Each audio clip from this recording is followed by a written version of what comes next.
आशरा इस जहां का मिले ना मिले,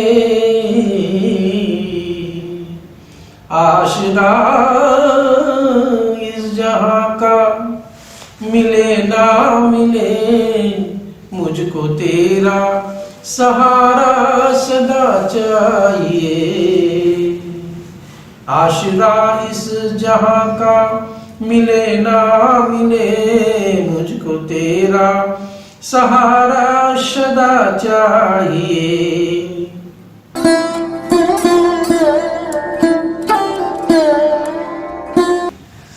आप सभी को प्रणाम। सत्य सनातन की जय।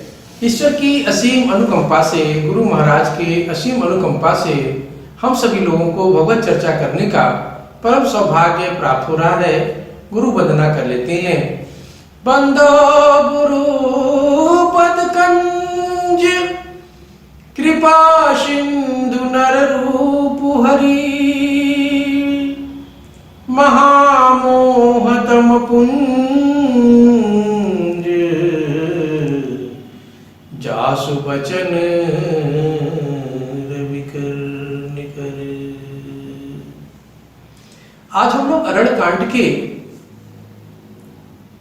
उस आध्यात्मिक पहलू को टच करेंगे जिसमें हम देखेंगे कि किस प्रकार से सुपर्णखा का नाक कटा और नाक कान कटने के बाद खरदूषण और तृष्णा का वध हो जाता है।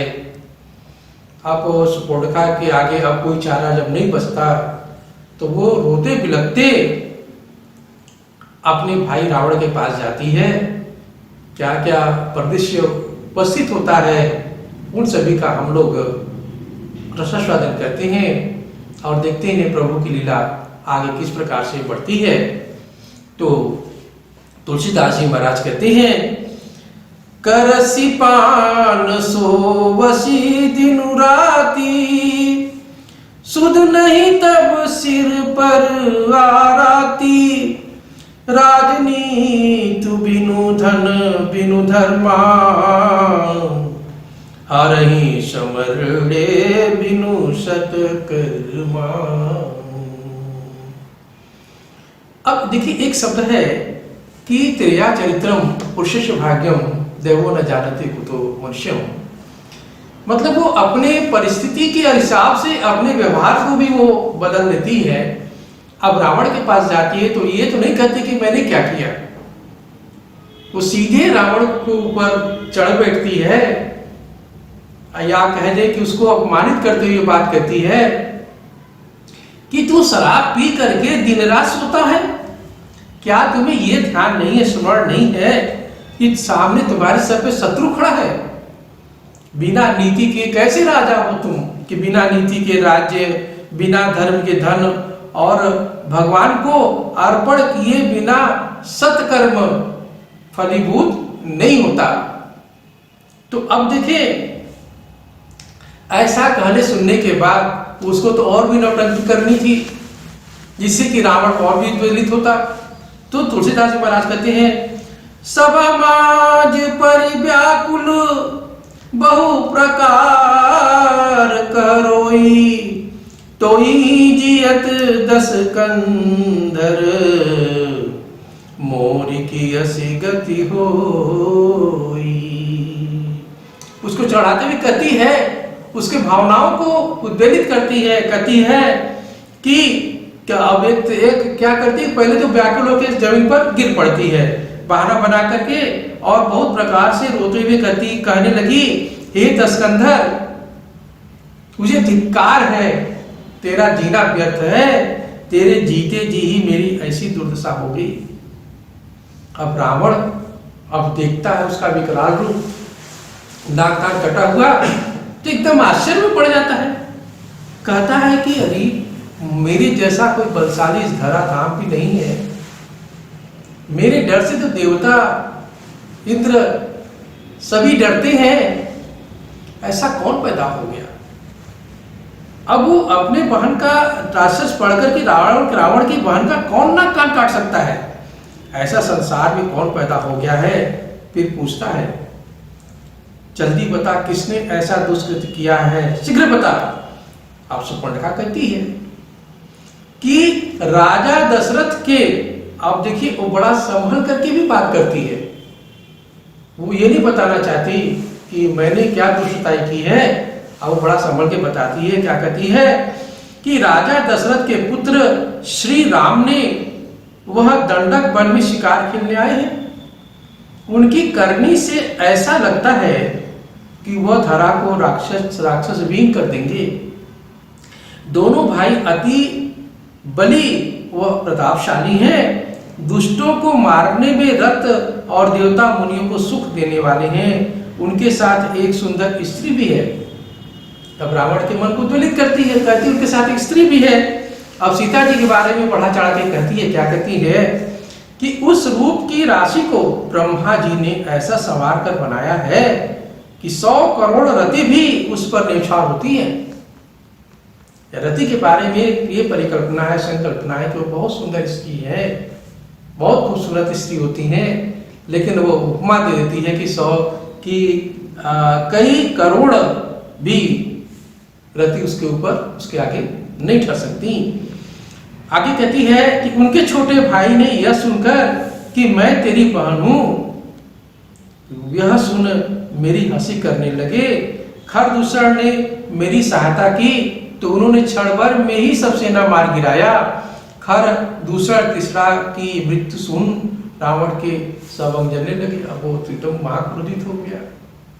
कह रही फिर तुलसीदास जी महाराज कहते हैं आगे, सुपनखहि समझाई करी बल बोल सी बहु भांति, गयौ भवन गति सोच बस, नींद परई नहीं राती।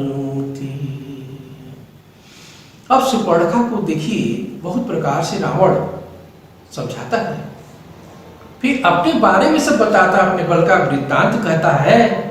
अब इधर रावण देखिए अपने घर में तो चला गया, परंतु शोक बस होने से उसको रात में नींद नहीं आई। आगे कथा इस प्रकार से है, तुलसीदास जी महाराज कहते हैं, सुर नर असुर नाग खग माई, मोरे अनुचर कहाँ को खरदूषण मोहि समबलवंता,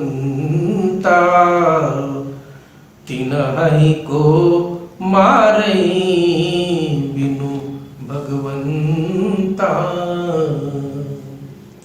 बड़ा ही सुंदर और बड़ा ही मुख्य लाइन है, चौपाई है ये। अब यही देखिए रावण जैसा कोई विद्वान इस धरातल पे नहीं था, लेकिन चरित्र से कमजोर होने से उसको प्रभु से हारना पड़ता है। अब विचार कर रहा है, क्या कर रहा है कि देवता हो चाहे दैत्य हो चाहे नाग हो मनुष्य हो, इनमें से कोई भी मेरे नौकर के बराबर भी तो नहीं है। और रहा खरदूषण तीसरा को मारने की बात, ये तो मेरे जैसे बलशाली है। लगता है कि भगवान ने अवतार ले लिया है। अब कहता है कि भगवान के प्रभु के बिना इनको कौन मार सकता है। आगे कथा कहती है कि फिर रावण प्रसन्न हो जाता है, कहता है कि ये तो मेरे ऐसे ऐसे दुष्ट है, आतताई है कि इनको इस धराधाम पे तो कोई मार नहीं सकता। और बहुत सुंदर यदि वो है, यदि प्रभु इन सभी को मार दे तो सभी की मुक्ति हो जाएगी और मैं भी मुक्त हो जाऊंगा जीवन मरण के मृत्यु से। ऐसा प्रसन्न होकर के वो सोचता है, कहता है कि यदि देवताओं को आनंद देने वाले, भूमि का भार उतारने वाले परमेश्वर ने ही अवतार लिया है तो मैं जाकर उनसे वैर करूंगा, उनके जबरदस्ती लड़ाई करूंगा और प्रभु के हाथों से मरकर भवसागर से तर जाऊंगा। सोचता है कहता है कि चूंकि वो तो मुर्गा खाता है, बकरा खाता है, मांस खाता है, वो इसका भोजन था,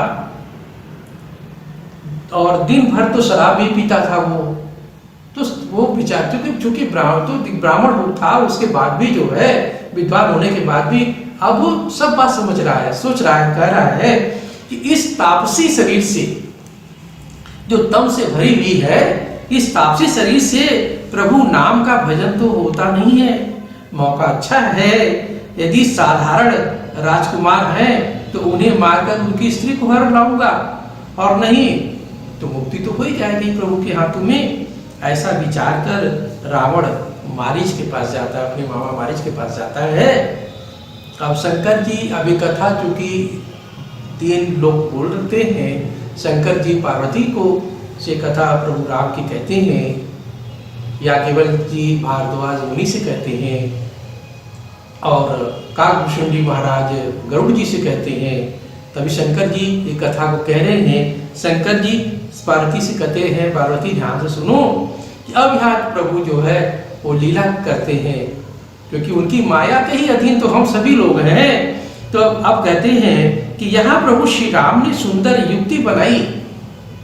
क्या बनाई, उस कथा को कहता हूँ, सुनो।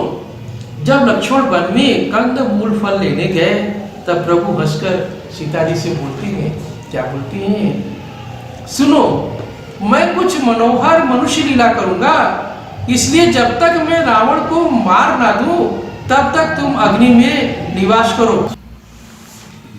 अब देखिए कितना बढ़िया बात जो प्रभु श्री राम कहते हैं कि सीता तुम अग्नि में प्रवेश करो, अग्नि में निवास करो, प्रवेश नहीं कहते, अग्नि में निवास करो। आप उनकी छाया को वहां पे रख देते हैं। लक्ष्मण जी लौट के आते हैं तो लक्ष्मण जी कोई बात नहीं पता चल पाती, क्योंकि अब प्रभु श्री राम समझ गए कि अब जो सामने है उसी की वजह से मेरे को आना भी पड़ा है। भगवान कहीं कहीं भक्त के भी अधीन होते हैं, कहीं कहीं रावण की प्रशंसा भी करते हैं। आगे कथा में आप लोग सुनेंगे इस बात को कि लक्ष्मण जी को ज्ञान लेने के लिए रावण के पास भेजते हैं। तो आगे कथा में आपको अगले एपिसोड में बताऊंगा कि आगे क्या क्या होता है, कौन कौन से परिदृश्य होते हैं, सामने आते हैं। एक छोटा सा भजन आपके सामने। आशरा इस जहां का मिले ना मिले, आशरा इस जहां का मिले ना मिले, मुझको तेरा सहारा सदा चाहिए। आशरा इस जहां का मिले ना मिले, मुझको तेरा सहारा सदा चाहिए। चांद तारे पलक पर दिखे ना दिखे, चांद तारे पलक पर दिखे ना दिखे, तुझको तेरा नजारा सदा चाहिए। आशरा इस जहां का मिले ना मिले, आसरा इस जहां का मिले ना मिले, मुझको तेरा सहारा सदा चाहिए। जय श्री राम।